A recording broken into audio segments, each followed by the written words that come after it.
So good afternoon and welcome to the last session, which is a panel discussion, and we're trying to wrap up by 6 o'clock, but hoping to have a lot of time for questions. So we're going to, the panelists are only just going to speak very briefly for 4 or 5 minutes each. So yes, I'm Evelyn Godfrey. I'm an archaeological scientist, but since I was a PhD student 20 years ago in Bradford, I've also engaged a lot in politics as a member of the Labour Party. And now I'm the registered director of a community cooperative, a heritage cooperative in Oxfordshire. Fiore from Loughborough University, and then Gill Chitty from the University of York, and then Rob Lennox from the Chartered Institute of Archaeologists, Duncan McCallum from English Heritage, and then down at the end, Historic England. I'm living in the past. So am I. And then Jude Pluvier, the chair of Rescue.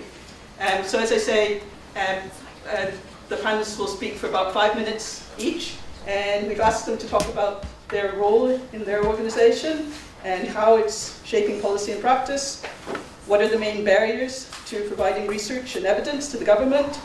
And what future you see for arts and heritage and cultural sectors in the UK. So this is all about addressing the need for evidence and practical strategies.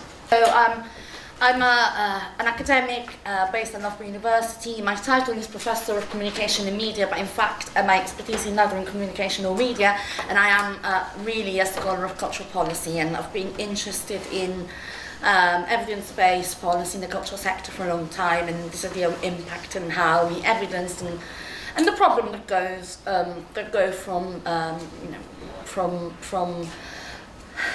the difficulties and the methodological challenges of gathering that evidence, and so how bad evidence results in weak advocacy, but also puts the sector in a difficult position in terms of justifying the resources that come to it, or making the case for their claims on the public purse.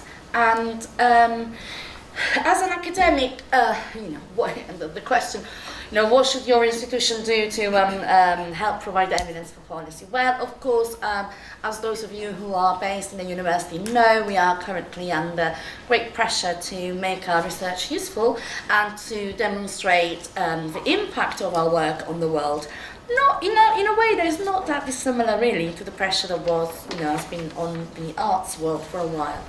And I have written about the impact of gender in higher education critically, not because I don't think that research should have an impact, but because I've got problems with the way that this is framed in the academic context within the ref process. My line is always, my conviction is that research is too important for it to go and die in a peer-reviewed article that 10 people will read because nobody can afford to access it.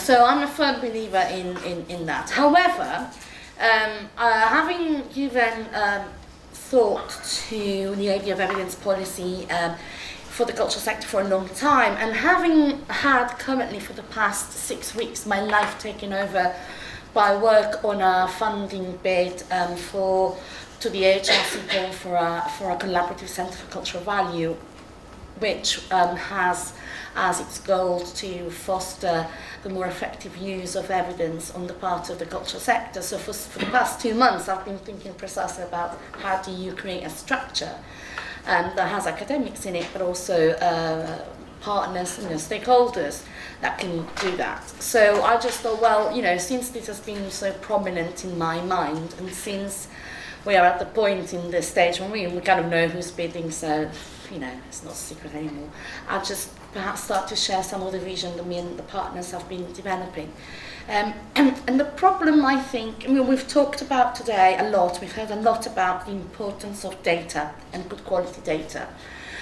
Because that's solid evidence. And whilst I agree fundamentally with that, if you have poor quality data, you're not going to go very far down the evidence route. But the problem is that I don't think that data is enough. because actually policy making, decision making is a political process. It's about making decisions about limited resources, and what you spend on A, you can't spend on B.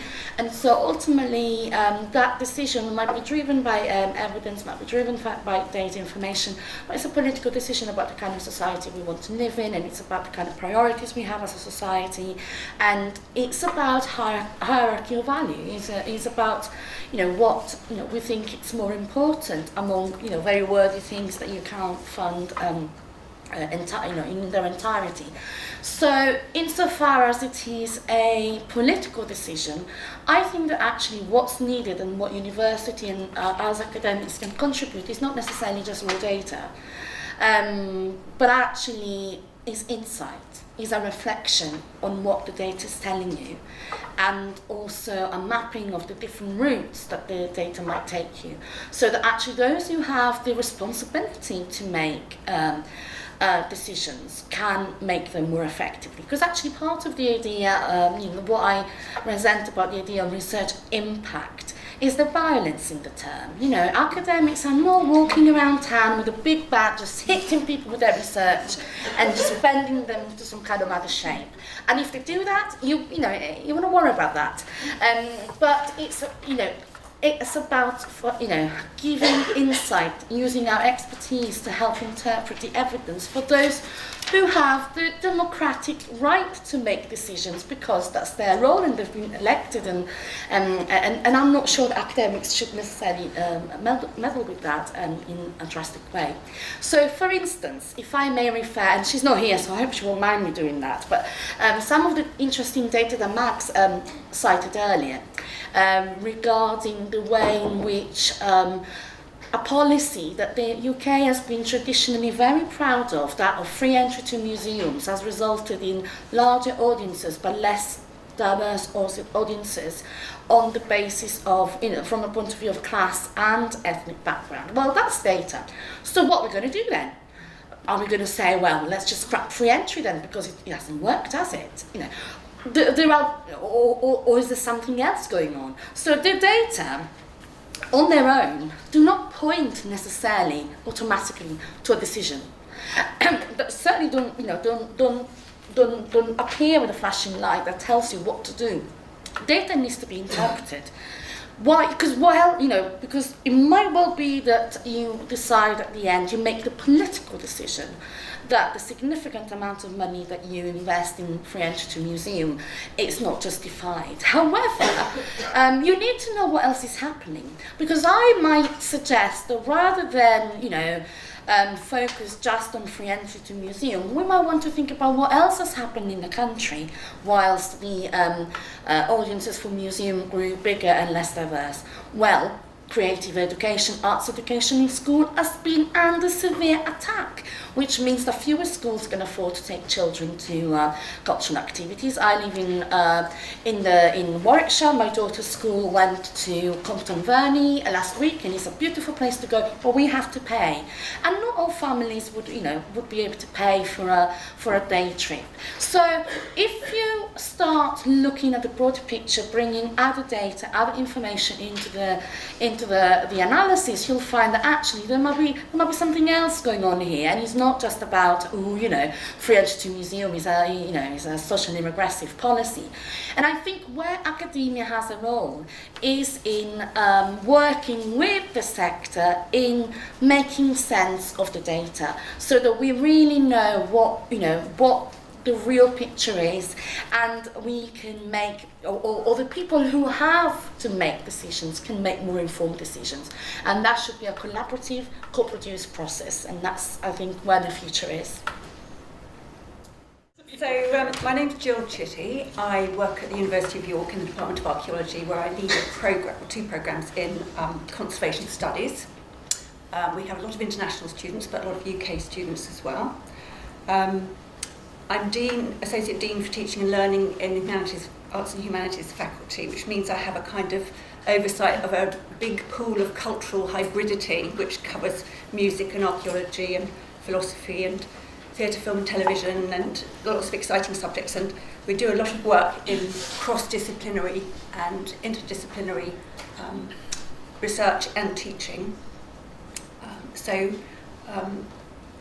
I found it very salutary, having worked for the Council for British Archaeology as their advocacy and research officer for many years before I went to the University of York, to remind myself how archaeology had become harnessed to the planning system so seriously, really, since 1990 and PPG16, and it's that kind of be careful what you wish for kind of moment when you think, oh, was there another pathway that we could have taken at that point? And that uncoupling of archaeology from culture, which Gill was talking about, that happened in the 70s when suddenly museums got sidelined in some way and archaeology went its own way. So working in a faculty where archaeology isn't seen as separate but actually is a great bridge discipline has reminded me of the value that it offers in that kind of agility that it has to cross disciplines. I work with bioscientists and people who work on the psychology of the Mesolithic, and there's all sorts of really interesting crossovers. So when I was we were given 3 questions to think about. One was what role our organisation has in shaping policy and practice. Well, I think for me, one of the foremost roles is to create the researchers and the teachers and the practitioners who will be leading us into the future. So one of our missions is really to keep our our teaching and our learning at the forefront of what's happening in the heritage discipline, in the heritage sector, because they will be the people who will lead it forward. So I think that's a really important role for us, and for us to keep policy in our research and our teaching so that we are producing that body of people who will go out and do it, hopefully better than we have. But also, I think increasingly, as has already been mentioned, we're doing a lot more collaborative research and teaching. So at least half of the teaching in my modules is done by external practitioners who we bring in because they are the best people to be talking about the way that things roll out in practice. And that goes for community heritage and community archaeology in particular, and having that insider perspective, which was conveyed so powerfully in the session before tea, is a really important part of what we can share in the heritage cultural experience. So collaborative doctoral awards, collaborative doctoral programmes, doctoral schools, those partnerships with what's called industry, which is the most unfortunate term, but those partnerships that we have with people like Historic England, working on policy development for listing and non-designated heritage assets, working on things like sustainability of community archaeology, doctoral programmes with the National Trust, looking at hidden disability, all those sorts of areas. Now, so where would I say there are issues for us as researchers? Well, one is that it takes us too long, and the other is that we don't have long enough, if you see what I mean.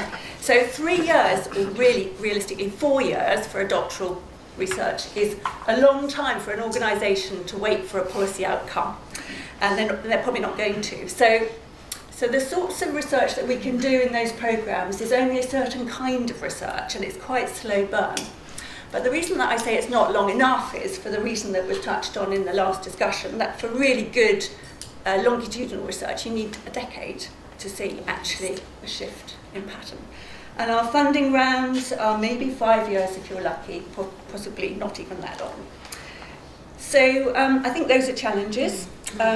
So it would be good to see more longitudinal studies. It would be great to see a lot more action research in heritage, where you could have researchers embedded in practice. Too often it's reported afterwards with no observation of actually the formation process of the outcome. And that's where you get the insights. So more action research, more embedded work in projects, and a lot more qualitative research and not so much emphasis on the quantitative and the metrics, but more into the insights that we gain about the outcomes from different interactions of people and different contextual situations. And then finally, what future do I see for heritage in the UK, and how can we help? That was quite a big question. Well, in those ways that we can. Oh, right, I've got 1 minute, great. I think we can provide opportunities for practitioners to move into into the academic sector and the other way. I think we need much more permeability and we need to learn each other's trades. I think we need to have much more mobility in the sector. I think we have common cause across the natural cultural spectrum, the whole 180 degrees, and it would be great to see much more mobility in the sector and people encouraged to do that. I don't know whether research councils or funding councils can do anything about that, but encouraging professionals to move across sectors. And much more partnership, much more partnership. Again, I'm thinking about the Rainsford review, for example. I don't think we've got the final report yet, but the interim report earlier this year was looking, this is Town and Country Planning Association, looking to a complete sea change in the way that planning operates, moving back much more towards a planning system that's about shaping place of public good and in which archaeology, I think, would have a very strong place. So I'm looking forward to the Rainsford report. Thank you. My name is Rob Lennox. I'm the Policy Advisor at the Chartered Institute for Archaeologists.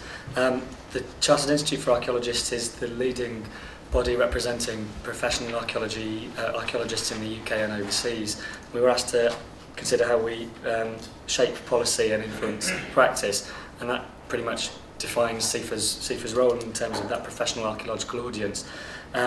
We are fundamentally concerned in promoting professional practice, and by professional we mean practice that adheres to standards, and we produce those standards, consult on them, produce guidance. We engage in skills training, and we work with the client sector or the client sectors to promote that professional work that archaeologists do. In terms of advocacy, we have a role in shaping how the system is structured in order to enable professional archaeology to flourish and to deliver the benefits for society that we hope it should. As advocates, we respond to, I don't know, something about 50 consultations a year, formal consultations, but we also work in a much more informal way to influence decision makers, to hold meetings with colleagues in peer industries, but also in government, and we work with within the challenges of some of the things that we've been talking about today, threats to the planning system, etc.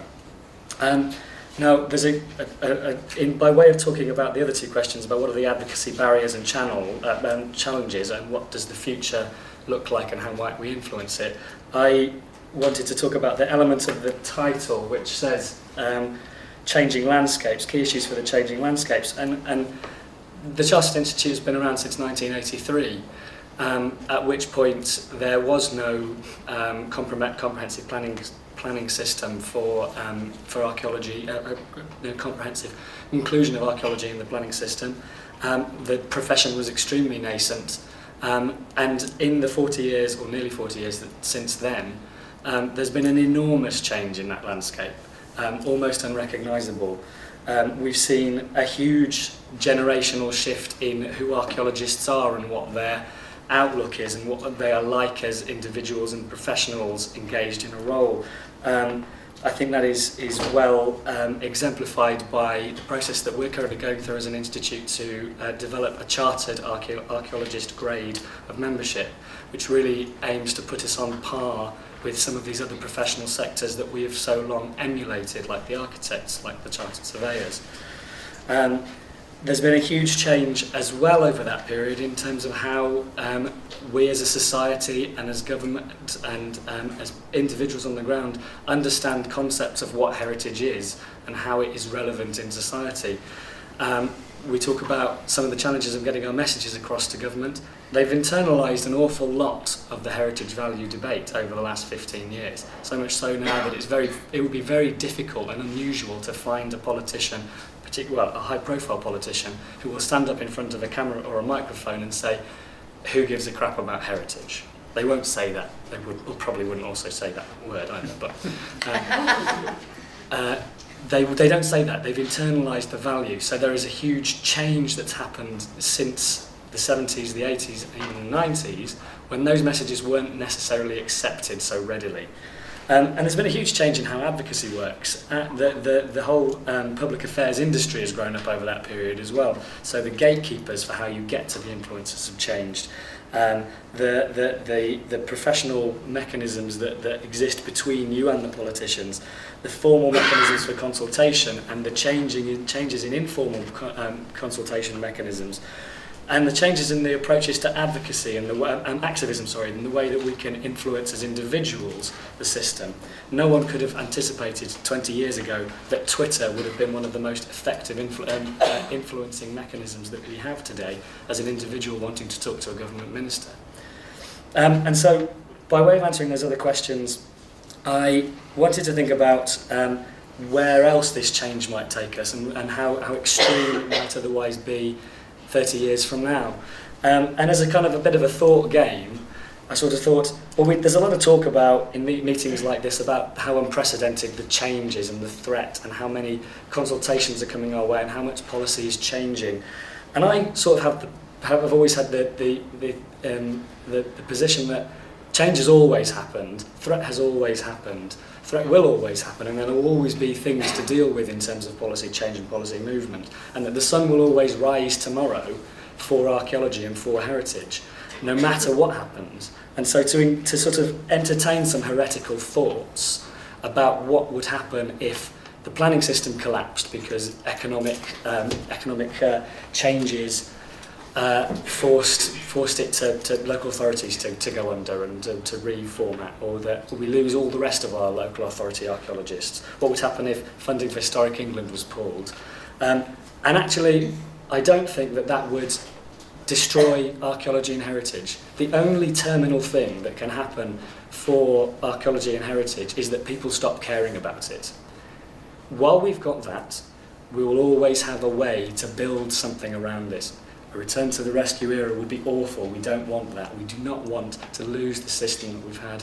We had some great discussion and perhaps slightly exposing a difference in perspective from Taryn and from Chris this morning. Really interesting perspectives about how we get that system to work for us. But if we lost it, it would be a return for us to the basic questions about what archaeology is and why we do it. And I think it's really valuable to engage in that thinking, even in absence of that catastrophe occurring.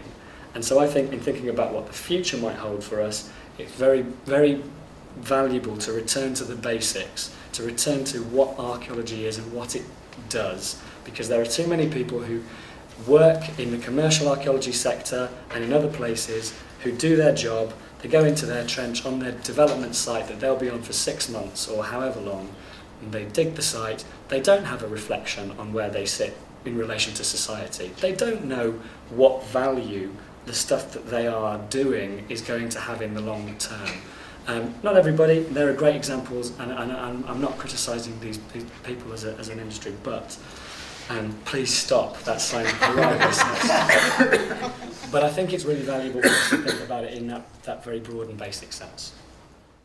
I'm part of a non-departmental public body, and I live on that kind of outer fringes of government, which is a very interesting position to be in, and quite unusual in international terms. And compared to many other countries that I've had contact with, actually I think I've come to appreciate the value of being kind of half in bed and half out of bed in government.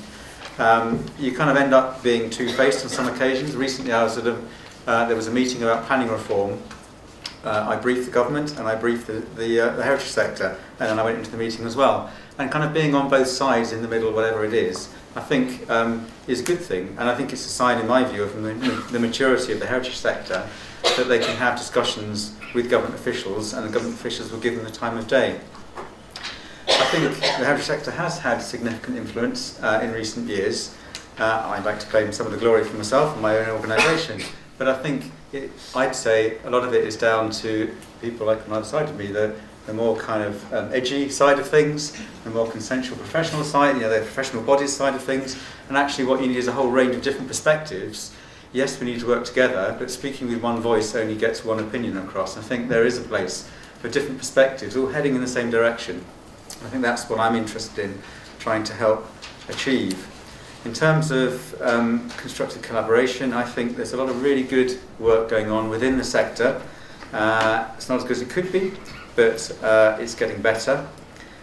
I think our collaboration with other sectors, wider cultural sectors, is not that good. It's really difficult to work with other sectors, not that they're not as good as us, but just their goals are so different from ours. But I think we need to try harder on that.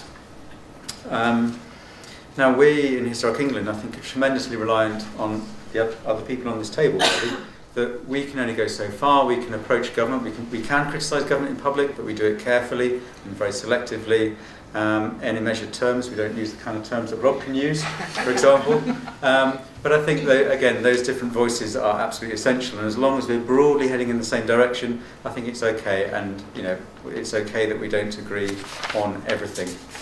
So thinking about challenges in the future, I would say by international standards, and I meet a lot of foreign delegations coming into this country finding out how the system works, they're almost always amazed by the power of the voluntary sector in this country and the joined-upness of all of that and the voice that the voluntary sector and professional bodies have and the impact they're able to make in government.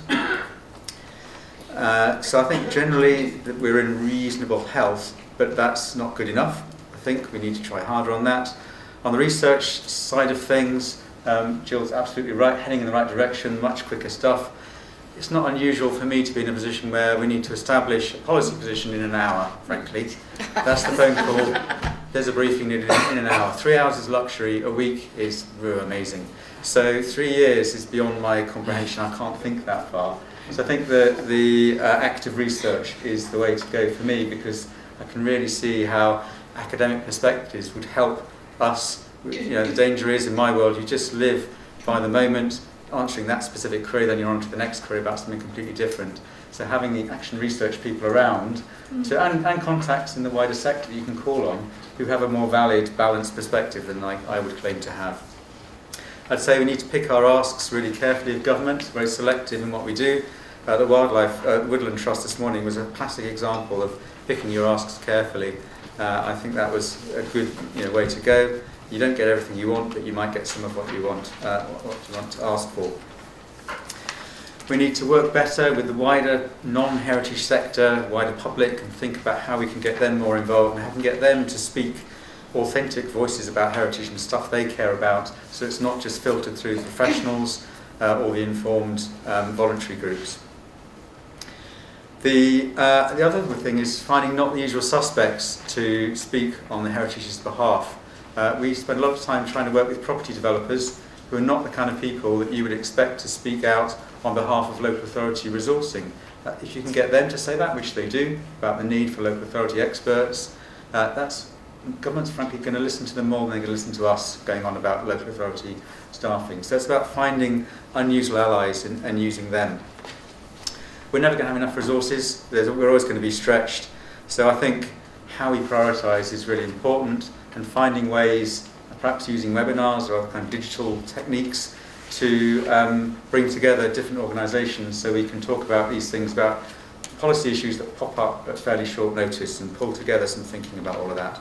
So my final few points are, I think we should be talking more often. We should continue to argue occasionally, and sometimes really angrily, and hate each other for a bit, but recognise we're all overall trying to achieve the same thing.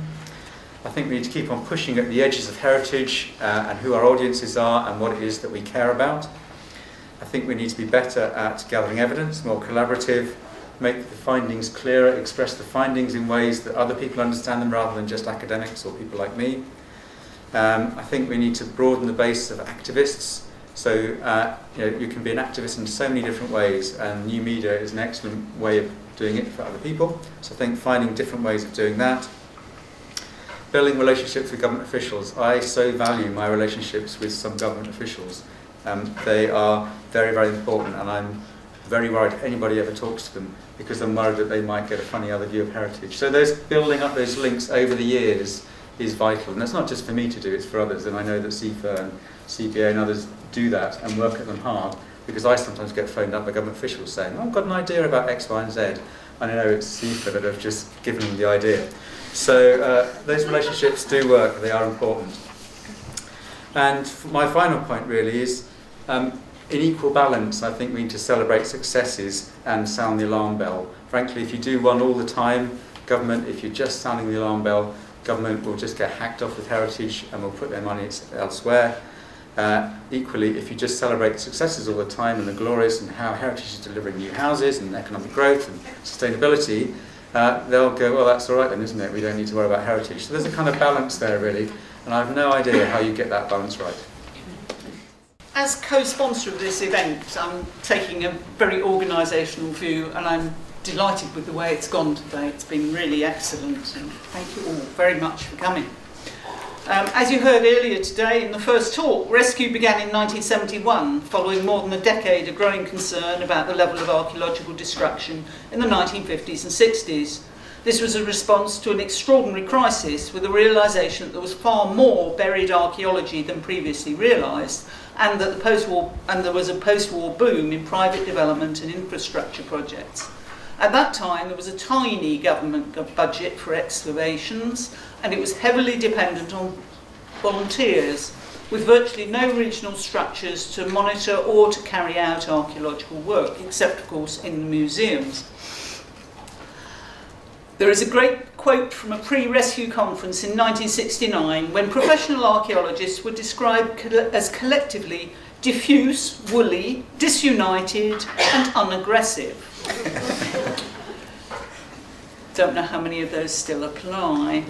Rescue was founded to provide an independent voice to campaign for change, and the foundation meeting in 1971 greatly increased the pressure on government for better funding, which actually did happen at that time.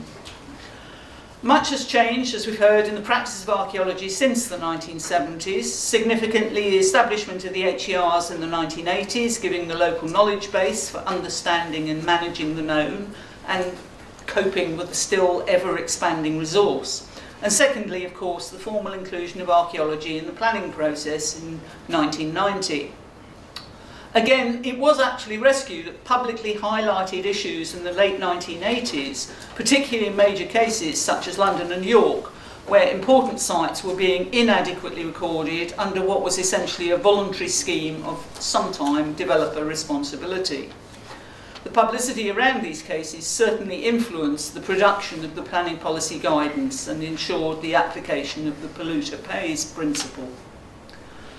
Rescue's role continues to be focused on campaigning, and a key basis for this is our independence. We are funded by a membership and individual donations.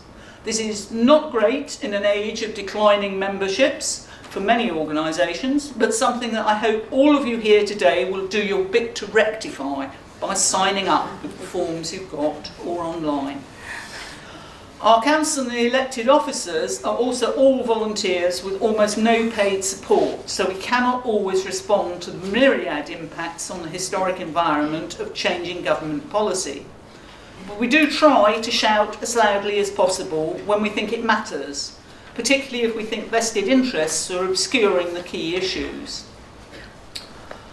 As Colin Renfrew reminded us, archaeology still has a very weak legislative framework and has some serious issues also as a profession and in terms of public perception, something we have covered a fair bit.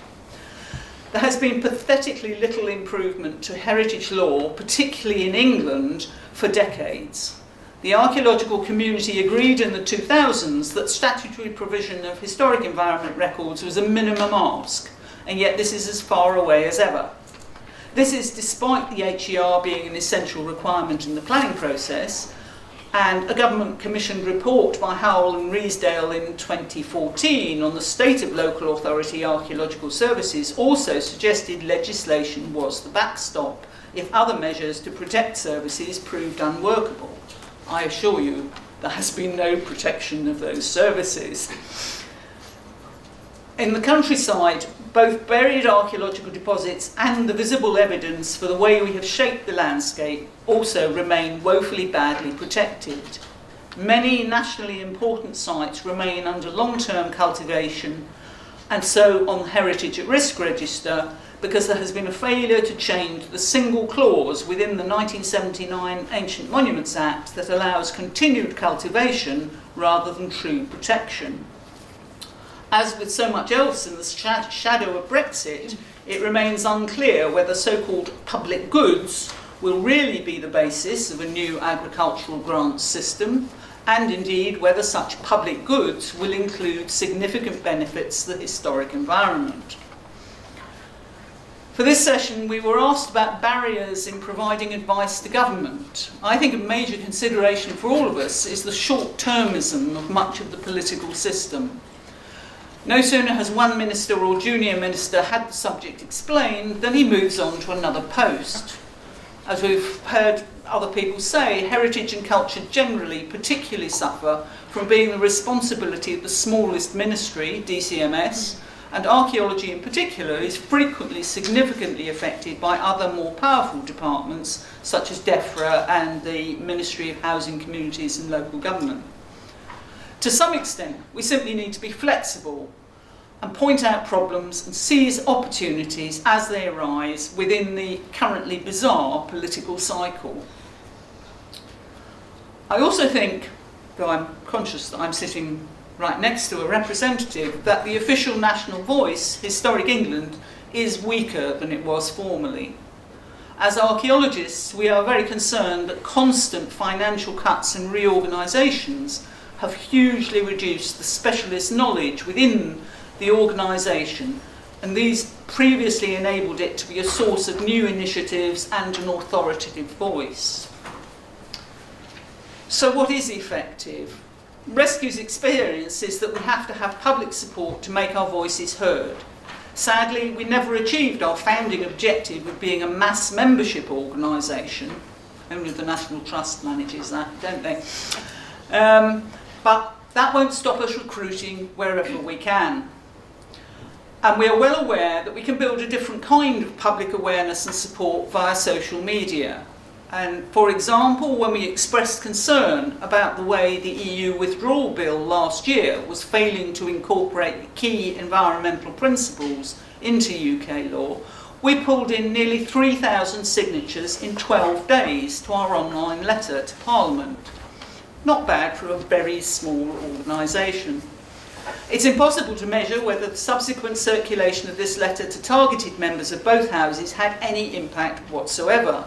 But every little helps, and environment was one of the amendments that did get through the Withdrawal Act, into the Withdrawal Act earlier this year. Rescue is not and would not claim to be the sole voice campaigning for archaeology ever, but we do believe that it is our independence that allows us to be particularly outspoken about what seems best for archaeology, and indeed to be angry when we think it's justified.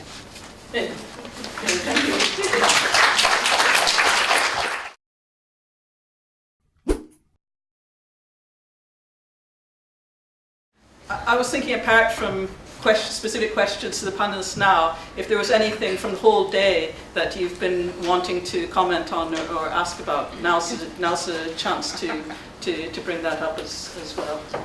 So, do we have any questions for starters? Yeah.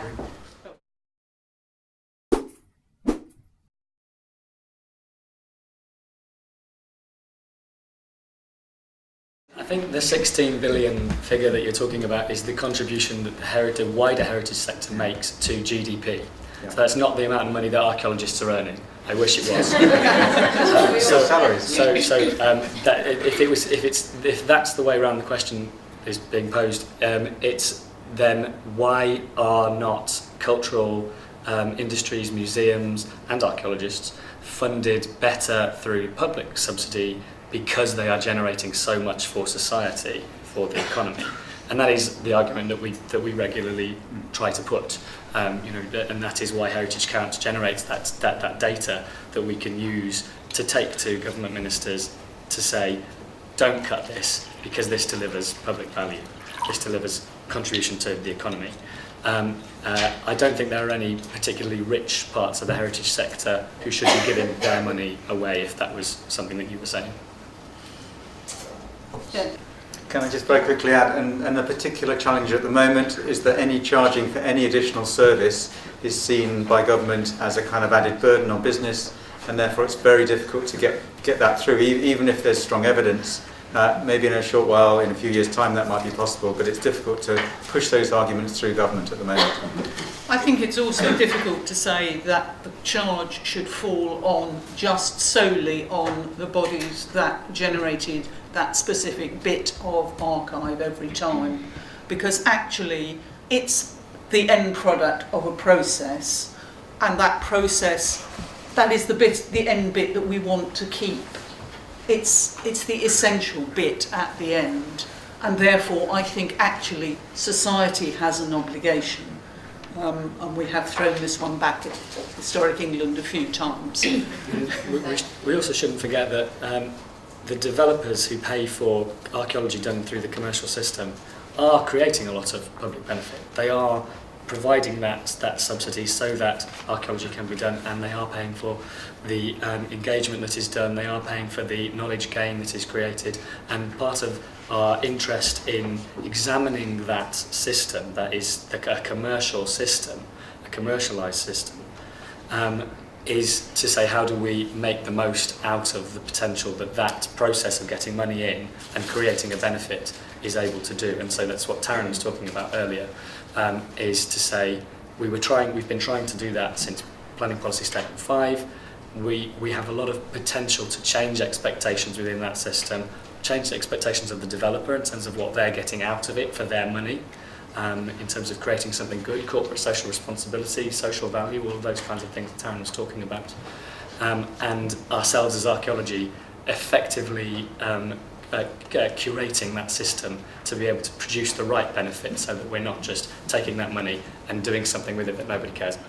Yeah, but Rob, I must say, you got to admit that house building, especially in southern England, is a massively profitable business, a massively profitable commercial business. Absolutely, and if you make the case correctly, there are many developers out there who are willing to pay that bit more to create a better product, and absolutely that is something we should be aiming at. Okay. There was a question back there.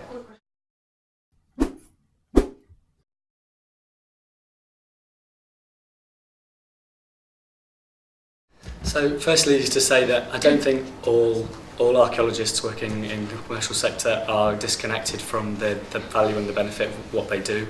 I think that there are also those who are. There are often very good reasons why they are. Some of them work on 6-month contracts. They can find it very difficult to do to engage on that kind of level with the profession and with the discipline and with the benefits that discipline purports to bring to society. As CIFA, if you are a member of CIFA, you are put on a pathway where you should be learning the skills, learning the sort of ethical understandings about that, which kind of create you into that kind of rounded, aware professional. For instance, the chartered archaeologist is going to hopefully be coming in the next year or so. Has an element which will test and assess somebody's understanding of the context in which archaeology sits in society. And then your pathway through your professional career will include training, will include opportunities to learn those kinds of things. This year we put out e-learning module about the planning system so that those people starting out at CIFA level, at the base level, are able to kind of get that training to understand the system that they're working in and the ultimate public benefit for what they do. And there are lots of ways that we, with our membership, are able to sort of get those messages out. I think there's another question right at the back. Yeah, sorry, it was more a point from earlier, we've probably moved past it now, but it was further to Gail's comment about some museums not charging for archives. I mean, we do have a mechanism to enable developers to pay for the archives. You know, with planning conditions, we do secure that. Where they do charge, we are charging for it. It's only one component of what museums do, but museums are slightly missing a trick where they're not charging. There is the mechanism there. And that's where perhaps we need to put more support on museums that aren't charging, or where they're charging too low a fee to try and get that, so that we can pass some of that cost by developer-funded work, the cost that's caused by development, because there is the mechanism there with the planning conditions as is at the moment. Yeah, I guess that's surely where legislation would have to come in at the end of the day if you're trying to... To be honest, what we've got already can be used for that, and Yeah. that's where I think perhaps museums need to kick back a bit more, because I regularly ask for planning conditions, and we get the projects funded through to the end process. There are still issues with funding, I'm not arguing that, but actually, why aren't we using what we've got already? And we really ought to be pushing that. No legislation would be good, but actually, if people aren't taking advantage of what we've already got, why not? And what can we do about that now? Because that perhaps ought to be a priority as well. Yeah, and absolutely. What we've already got, for example, is the Valletta Convention, which the UK Parliament has signed and ratified and hasn't been implemented, but that calls for the repositories to be funded. So we have got that already ratified by Parliament. Why hasn't that been actually implemented? Or the Florence Convention also, which is all about well-being.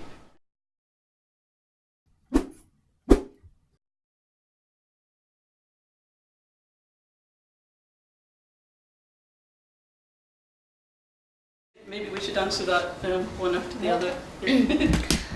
I think the way forward is more genuine collaboration and co-creation of both research questions and ways to address them, because I think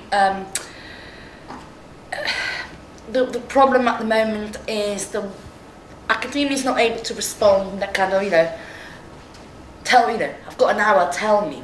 But at the same time, we know what the data is, we can offer interpretation, so perhaps there's a way in which we can sort of provide some regular updates and interpretation of the data and what's changed, and we found out anything new in the past 2 years, and make them accessible so that there is a place where a policymaker can say, by theme. So there are ways to create resources. Of course, somebody would have to pay for that, and I guess the funders might be aware of this. So there is, funding for these. The AHRC has just launched a policy and evaluation centre based at Nesta, and now there's a call for a cultural value centre to look more at the artsy side of things. So there's probably an awareness that this kind of coming together needs to be supported. But I think then there's maybe a two-way thing. So to acknowledge that there's a need for data and the data can be collated, but we actually don't yet know all the things that we need to know, and then we need to also make sense of the data. So there's also, I think, scope for much closer collaboration in the sense of working together to co-design a research agenda. Not in terms of academic research, but what is the problem? What is the thing that we're all struggling with? And then also having an arena where different forms of knowledge are equally respected. So what's the understanding of this problem from practice? What from the community? What's from academia? And if you bring these different ways of knowing together, actually what new insight can you bring to bear? And that would have to be slightly more, not necessarily 5 years, but that would be a slightly more complex problem. So I think we need to think about initiatives that address different needs. The need for data in the time and scale of policy, but also what to do about the questions that are too complicated to be answered in an hour. No, I agree. It's about scaling, and I think it's about how there are some things you have to be very fleet of foot with, and you have to have the data there at your fingertips in order to be able to do something meaningful. So I think it's probably about building partnerships for Historic England or for the National Trust, and I think this is happening anyway, with certain institutions where there are key research strengths, where you can go and find somebody who's pretty much on top of the issues that you want to look at. And I think the one thing that I, as a researcher, find quite frustrating is the Heritage Lottery Fund buys all their research. Do they work with universities buy their own research in when there are their own employee who could do it for much cheaper and much better. It's true. So yeah, I think that I think it's about building those partnerships and scaling research, targeted research at certain issues where you need a rapid resolution. And I mean, you do a lot of horizon scanning, don't you, yourselves? So, and I'm sure the National Trust does, as does the Arts Council. So you can broadly define your research agendas for policy, I'm sure, for the next 5 years. So then it would be a question of talking to the universities who are working in those fields and saying, okay, what can we do together? And that's difficult. Sometimes the expertise is scattered across one institution or even across institutions. So yeah. Well, do you have something okay, to say about that? Yeah, but just very quickly. I think that all sounds wonderful, and it's part of that kind of research, that deep thinking that I was talking about in my introduction. That enabling us to do that as a sector, actually accessing that 3 to 5 year scale academic research is a really good way to sort of enable the sector to. People like Duncan to sit in a room once a year, have a little conference like this where you get 20 presentations from around the UK research institutions of people who are engaged in interesting areas of policy relevant research, and that would be absolutely brilliant and actually not that difficult to set up. So that is something that we could aim to do, and there are organisations like Historic England who might even fund that kind of thing. And as somebody who's taken a combined doctoral award PhD working with an industry body, the Council of British Archaeology, and is now working in the sector, talking about those same things and working on the same things. You'll be the poster boy for academic research. This is to say that those instruments do exist, but actually we could make a lot more about the scope of research, and I totally agree on the co-design research agenda. I think that's absolute no-brainer. Yeah. I'll make 3 quick points. First of all, things are hugely better than they were 15 years ago whenever I started doing the policy director job.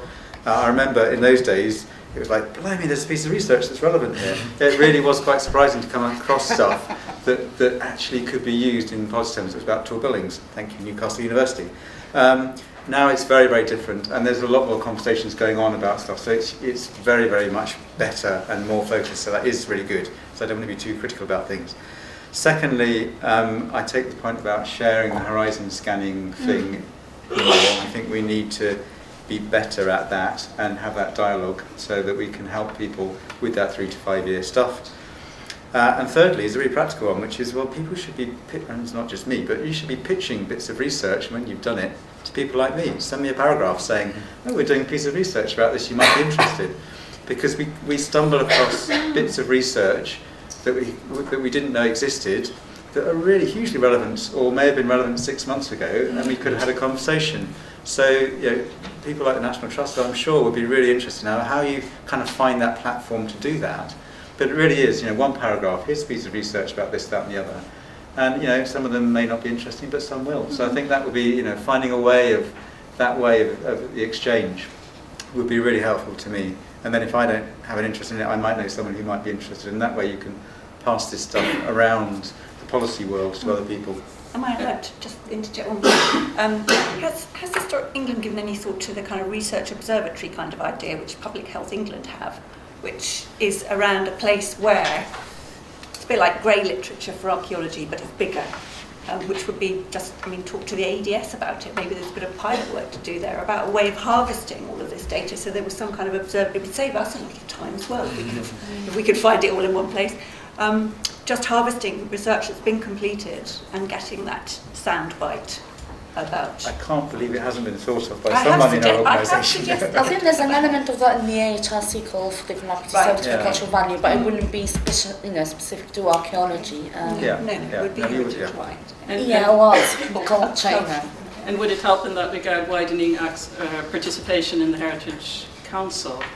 Would that be a channel through which DCMS would get to hear from more? Yeah, the Heritage Council is this very, very specific beast, and with very limited membership. So yeah, that's what I'm saying. Would it help to widen? It might do, yes, yes. Yeah. But the kind of stuff that it can actually cover, given that it lasts an hour and a half and once a quarter, is very limited and has a main theme that lasts about an hour. So it's really hard to get anything there in any detail. But yeah, in a sense, you've got to try all avenues, really. Yeah, I was going to say it's about communicating as well as doing stuff and having partnerships. It's actually, and because there's so much out there all the time, I think the places where you can go and look for stuff that's specific that is your ADS concept is a good one, because communicating ideas and communicating new bits of research and all the rest of it is very difficult because there's too much of it. I know this. I'm old. I'm constantly submerged by stuff.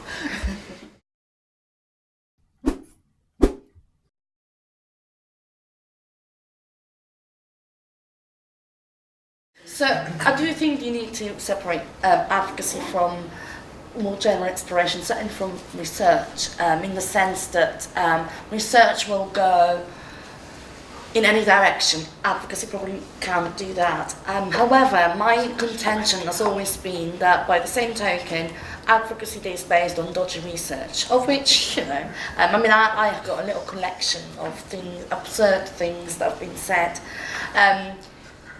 The kind of advocacy that is based on data that is so dodgy that when I give a presentation, everybody laughs. I'm thinking, well, that can't be very convincing or very compelling. And after all, if we're still here thinking about how do we make the case for the arts, how do we make the case for heritage, when we've been doing that since the mid-90s with the economic importance of the arts by John Myerscough, I'm thinking perhaps something has to change. And actually, robust evidence-based advocacy might be unable to make some of the exorbitant claims that have been made, but perhaps there'll be more credible claims. And to me, that's a win. And Duncan, Really quickly, there is a separation, absolutely, and good advocacy comes from good research, but equally, in thinking of what you might research, given there is so much of it, thinking broadly what kind of area might be useful for advocacy is what I would want to see happen.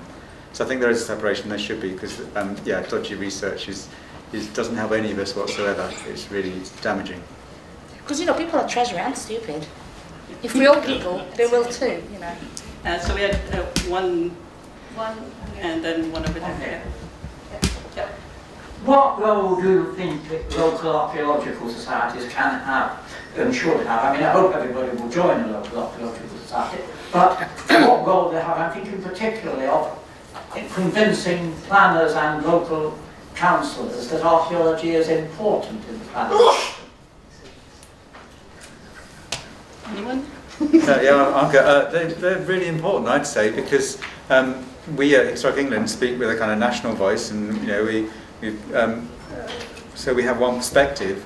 But at the end of the day, most decisions are made at a local level, and local societies, archaeological ones, neighbourhood associations, all kinds of people like that, add to voices at different angles, and that would be a well-informed source that could influence planning applications. So I'd say they're absolutely essential to carry on the good work. And a couple of you worked for the CBA, so I guess you had a... Well, CBA, Council of British Archaeology, recently ran a project trying to work with local groups around the country to try and make them into effective advocates for archaeology.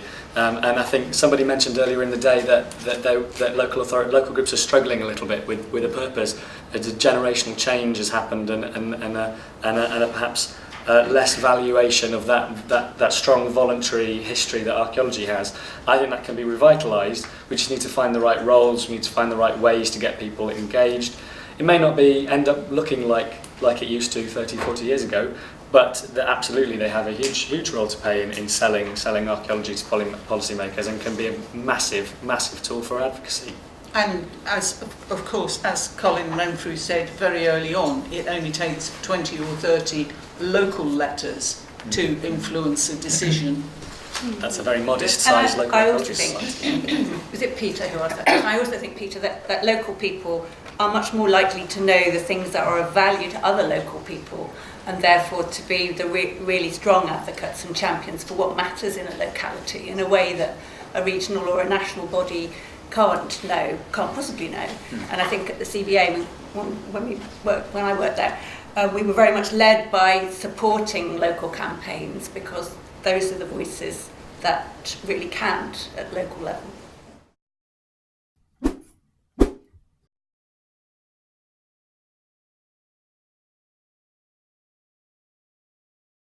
Maybe that's one for each of the panel members to quickly address.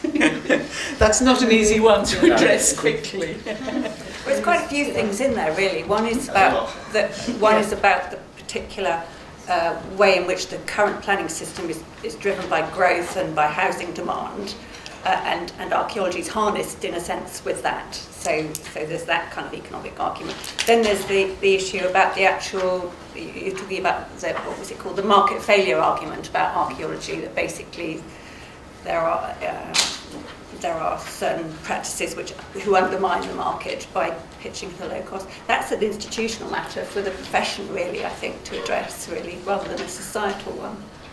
But it is a reflection of a societal Of that bigger that what we embarked upon was a competitive system.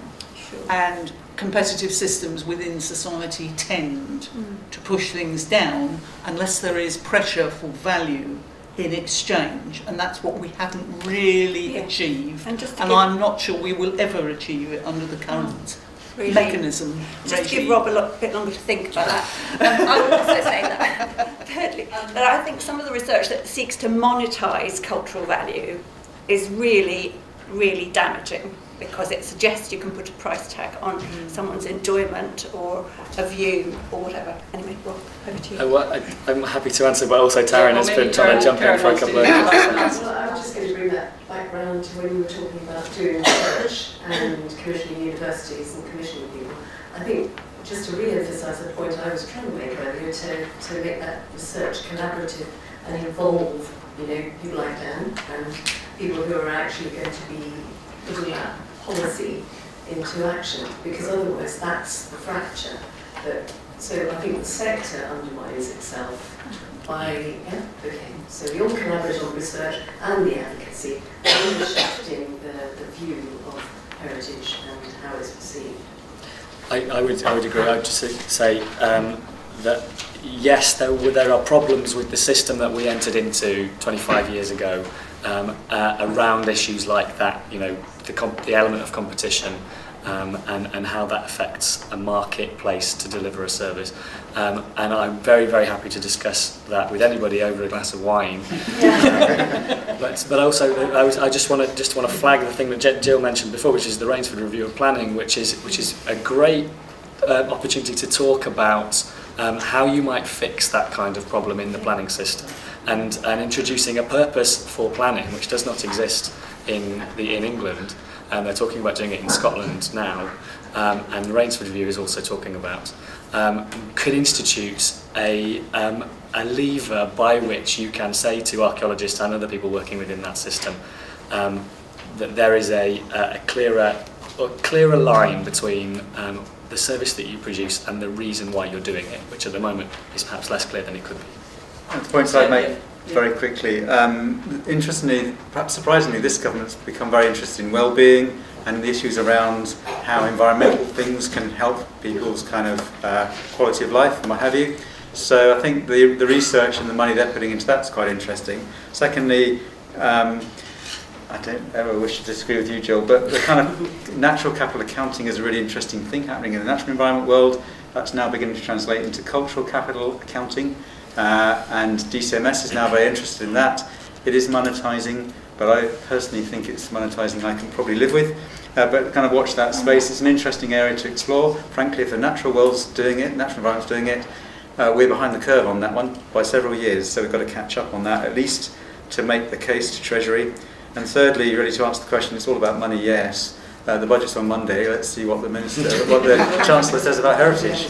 It might be in there, it might not. Do we have any last word from Jude? No. Okay. Well, then we've gone slightly over time, so we're going to close this wine reception.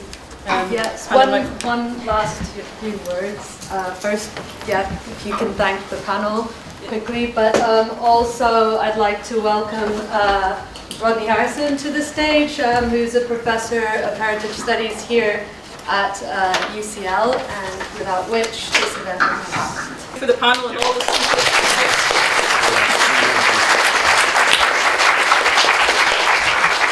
So thank you very much. I'm Rodney Harrison. I've been a bit quiet during the day. I often start the day and introduce things, but I didn't today because it's very much been Hannah's event. So I'd like to, I'll thank her in a minute actually. But my role here is as Arts and Humanities Research Council Heritage Priority Area Leadership Fellow. It's this project that funds this event, and we're coming towards the second of 3 years. And from the outset, as Hannah presented, we've had a very broad remit, but a very significant part of that remit has been to try to bring together researchers, academic researchers with policymakers and practitioners to look at the possibilities of developing conversations across those different fields, and particularly in relation to something else that the event has tried to do today, which is talking across natural as well as cultural heritage. And it's been really encouraging to see a sort of deepening conversation from our initial discussion panel that we had at our opening event to this event today. And these things are not without their challenges. I work on another project, I'm the principal investigator on a project called Heritage Futures, which works with 25 different international heritage partner organisations, including many of the ones represented here today. Our aim has been similarly to look at specifically at the sort of future-making capacity of heritage and the long-term futures of heritage preservation and conservation across both natural as well as cultural heritage preservation. And one of the significant challenges is, I think, finding a way to actually speak to policymakers. I mean, we had this very strong ambition to work with Heritage Alliance in particular to translate the results of our research, and we've had a very intensive engagement with the National Trust throughout this project, which has been running for 4 years. It's almost coming to the end now. And it still remains a challenge to kind of find a language that allows us to be able to communicate the sorts of research that we do as academic researchers to policymakers and practitioners. So I think there is also this, it's not simply about making that research available, it's also about finding a language that allows us to communicate with one another, and I think that's something that we need to do a little bit more work on. But I feel like we're getting there, and it's great to see lots of developments being made in this area. So I want to just thank Hana Morel for all of her work putting together an excellent panel today, and Hannah Williams, who supported the event, and invite you all to join us for a drink in the foyer, isn't it? And we look forward to more conversations in a more sort of convivial, relaxed atmosphere upstairs in our staff common room. So thank you all very much.